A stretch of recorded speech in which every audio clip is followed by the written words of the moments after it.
आज हम लोग गोपालगंज जिले के बरौली प्रखंड के सरिया नारायण पंचायत से जानेंगे कि यहाँ पे कोरोना को लेकर किस तरह की स्थिति बनी हुई है तथा यहाँ पे पंचायत में विकास का कार्य कितना बाधित है और प्लस यहाँ पे कोरोना की वजह से कितना ही आर्थिक व्यवस्था यहाँ पे प्रभाव पड़ा है पंचायती स्तर पे। मुखिया जी, टुडे न्यूज में आपका स्वागत है और हम जानना चाहेंगे कि कोरोना की वजह से पंचायत में आर्थिक स्थिति पे क्या प्रभाव पड़ा है। शुक्रिया। कोरोना की स्थिति से पंचायत नहीं पूरा वर्ल्ड परेशान था, पूरा देश परेशान था। कुछ दिनों के लिए काम भी बाधित हुआ, लेकिन जैसे लॉकडाउन खत्म हुआ तब से काम जो है फिर उसी रफ्तार से हो रहा है जिस रफ्तार से पहले हो रहा है। कोरोना एक ऐसी बीमारी है कि सारे लोग डरे और सहमे हुए हैं, कहीं हमको ना कोरोना हो जाए, कि कोई हम नहीं प्रभावित हो जाए। उसके बावजूद भी लोग रोजी रोटी के लिए, जहाँ तक बात है, जो लोग बाहर से आए हैं उन लोग को रोजी रोटी भी दिया जा रहा है, काम दिया जा रहा है, नल जल में काम दिया जा रहा है, मनरेगा में काम दिया जा रहा है। सारे लोग काम कर रहे हैं, जो लोग काम के इच्छुक है सबको काम दिया जा रहा है। अब रही बात कि पंचायत, तो पंचायत नहीं पूरा वर्ल्ड जब ही परेशान है तो पंचायत के लोग क्यों नहीं परेशान होंगे। जहाँ तक बात है काम की, तो काम जो खोजता है पंचायत के द्वारा काम किया जाता है, कहीं कोई इसमें दिक्कत नहीं। किसानों को इस पे क्या प्रभाव पड़ा सर कोरोना की वजह से? किसान बच्चा नौजवान सब लोग परेशान है कोरोना से। परेशान तो सब लोग हैं। आज मेहमानी में कोई चाहता है कि हम जाएं तो फिर वो सोचता है कि नहीं जाएं, कोई चाहता है कि आए तो क्या चाहता है कि हम नहीं आए। किसान पर तो प्रभाव सबसे ज्यादा ही पड़ा है किसान पर, कि किसान को जो है, जो बीज मिलता था सरकार के द्वारा सब्सिडी पे, इस साल वो बीज नहीं उपलब्ध हो पाया। कोई सरकार की तरफ से कोई ऐसा किसानों को कोई सहायता नहीं। किसान ने जो फसल पैदावार की है जैसे सब्जी वगैरह, उनको आपकी दृष्टि से क्या नुकसान या कोई फायदा? सब्जी तो समझ लीजिए कि नुकसान ही नुकसान हुआ। किसान लोग सब्जी बेचने के लिए कहाँ जाते थे, सब्जी तो कोई खरीदने वाला नहीं था जब लॉकडाउन था। तो किसान अपना सब्जी तोड़ करके या तो फेंक देते थे या कहीं अड़ोस पड़ोस में लोगों को बांट देते। लॉस ही लॉस हुआ सब्जी से। इस कोरोना काल में लोगों को जागरूक करने के लिए आपके माध्यम से क्या क्या कदम उठाए गए? मेरे द्वारा साबुन बांटा गया, मास्क बांटा गया, फिर समझिए कि वो दवा का जो छिड़काव होता है छिड़काव कराया गया, प्लस घूम घूम करके लोगों को समझाया गया कि कैसे रहना है, कैसे इस बीमारी से हम लोग बच सकते हैं, और लोगों को जागरूक किया गया। और लोग यहाँ अनुपालन भी करते हैं, जो कहा जाता है लोग उसको मानते हैं। ये पंचायत के लोग इस बात को मानते हैं और इसी का देन है कि इस पंचायत में अभी तक एक भी कोई पॉजिटिव मरीज नहीं मिला है। जबकि इस पंचायत जो है 23 पंचायत में सबसे बड़ा पंचायत है, जनसंख्या की सबसे ज्यादा पंचायत है बरौली में 23 पंचायत। हमारे यहाँ एक नहीं 3-3 सेंटर चला, क्वारंटाइन सेंटर, लेकिन कहीं किसी को कोई दिक्कत नहीं हुआ। जैसे आपके सामने एक लड़का खड़ा था, आप सुने हैं कि वहाँ कैसा कितना अच्छा व्यवस्था था, का तो सब था। क्वारंटाइन सेंटर पे आपके माध्यम से, सरकार के माध्यम से क्या क्या सहयोग किया गया था? सरकार के माध्यम से जो मिला सो मिला।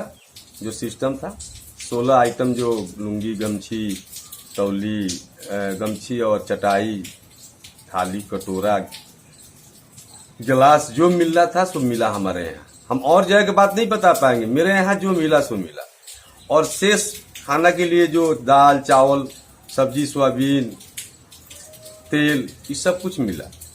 और शेष अपने तरफ से हम जो है, हमको जो अच्छा लगता था अपने तरफ से एक्स्ट्रा बनवा देते थे। कभी सब्जी बनवा देते थे, कभी खीर बनवा देते थे, कभी कुछ बनवा देते थे, क्योंकि लोगों को ये एहसास नहीं हो कि हम कहीं मैंने हैं तो हमको मैंने ये खाने को नहीं मिल रहा है। पूछ कर लोगों से आज खाने की इच्छा है आप लोगों की, वैसा खाना बनाकर हम खिलवा देते थे, वो अपने तरफ से। लेकिन सरकार की तरफ से भी कोई कोताही नहीं हुई, जो सामान मिलना था सो सामान। बाहर से जो भी हमारे प्रवासी भाई बाहर से हैं, उनको बोलिए सरकार मनरेगा से रोजगार देने के लिए, और प्लस जो भी हमारे टेक्निकल पर्सन भी हैं उनके लिए भी क्या रोजगार की व्यवस्था पंचायत में?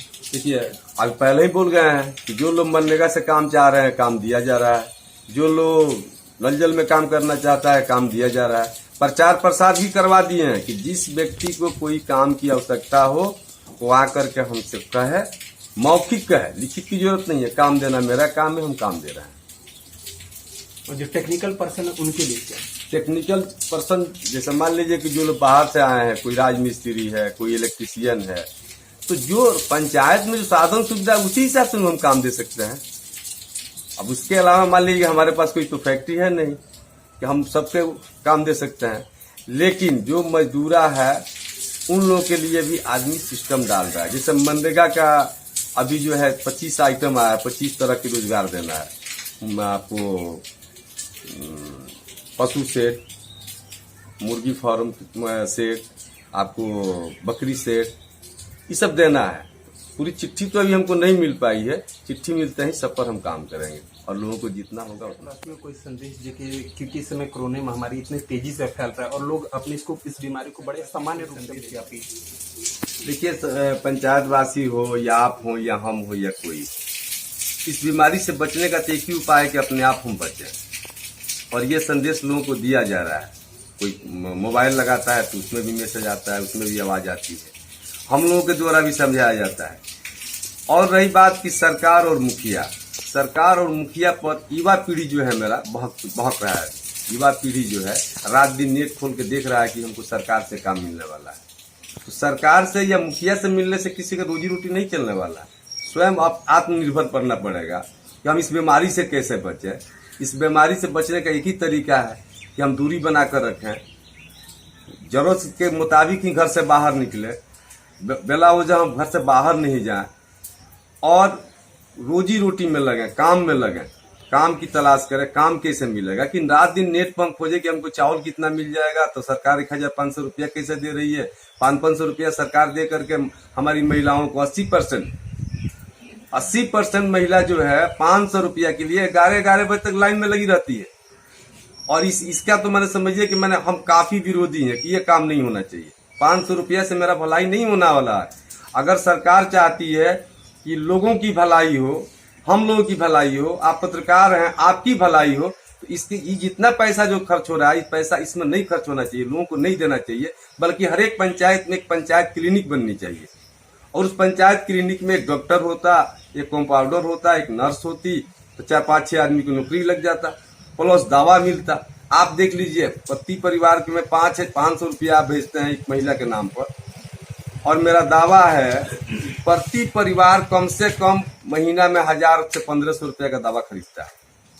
अगर पंचायत क्लिनिक बना दी जाए, वहाँ डॉक्टर और नर्स और कंपाउंडर की व्यवस्था कर दी जाए, वहाँ दवा की व्यवस्था कर दी जाए, कम से कम इतना तो पैसा मेरा बच जाएगा। प्लस सरकार को चाहिए कि 3 पंचायत मिलाकर के एक एम्बुलेंस का व्यवस्था करे। जिस चीज की जरूरत है वो काम सरकार नहीं करती है, चाहे कांग्रेस की हुकूमत हो या बीजेपी की हुकूमत हो। सरकार काम क्या करती है? भीख बांटना। 500 रुपया भेज दो, 5 किलो चावल दे दो, फ्री में 50 किलो चावल दे दो, फ्री में 10 किलो चावल दे दो। आप भी सोच सकते हैं, आप युवा हैं, कि क्या इससे हमारी भलाई हो सकती है? भलाई हमारी होगी कि पंचायत, हर एक पंचायत में एक पंचायत क्लिनिक बने और पंचायत क्लिनिक के माध्यम से गरीब अमीर सबका इलाज हो। जो आज झोला छाप डॉक्टर आते हैं, 2 इंजेक्शन लगाते हैं, 400 रुपया लेकर चले जाते हैं, और 400 रुपया जो लेकर जाते हैं तो 900 रुपया का दवा लिख देते हैं, तो 9-4 कितना हो गया? 1300 रुपया हो गया। अगर पंचायत क्लिनिक अगर हो, वहाँ डॉक्टर हो, अगर हम वहाँ जाएंगे तो ये तो हमारा 1300 रुपया तो बचेगा ना कम से कम। तो आवश्यकता इस चीज की है, और आपसे भी और जितने लोग सुन रहे हैं सबसे हमारी प्रार्थना है, विनती है, रिक्वेस्ट है, इस चीज की पुरजोर मांग करनी चाहिए कि नहीं, हमें भीख नहीं चाहिए, मुझे समुचित इलाज की व्यवस्था चाहिए। आज मान लीजिए कोरोना की बात हो रही है, हमारे पंचायत की इतना बड़ा जनसंख्या है, एक भी कोई सरकारी डॉक्टर नहीं है। अगर किसी को हो जाता है तो कौन जांच करवाएगा? अगर किसी को हो जाता है तो समझ लीजिए कोई शक हो जाएगा कि हाँ उसको कोरोना हुआ, तो कोई छूने के लिए नहीं जाएगा, कैसे इलाज होगा उसका बताइए। इसका एक उपाय है कि हम सूचना करेंगे। किसको सूचना करेंगे? तो बरौली को। बरौली मालूम है कि 1 एम्बुलेंस है, 2 एम्बुलेंस है, वो कहीं और काम में लगा हुआ है। तो जिस चीज की आवश्यकता है, आप लोगों से भी रिक्वेस्ट लिए हम कहेंगे, जो लोग भी हमारी बात सुन रहे हो, कि सरकार अपना मिजाज बदल दे, भीख देना बंद करे, हर एक पंचायत में पंचायत क्लिनिक की सुविधा हो, जिसमें 5, 6, 7, 10 आदमी की नौकरी भी लग जाएगी, और ज्यादा से ज्यादा हम लोग को लाभ उसी से मिलेगा। ये राशन और किरासन से और पैसा से हम लोग कुछ नहीं मिल रहा। धन्यवाद। तो इसी के साथ हमने सरिया नरेंद्र पंचायत से जाने कि यहाँ पंचायत में किस चीज का अभाव है। मुखिया जी ने अपनी बात को रखा। इसी के साथ मैं मनोज यादव, टुडे न्यूज, गोपालगंज।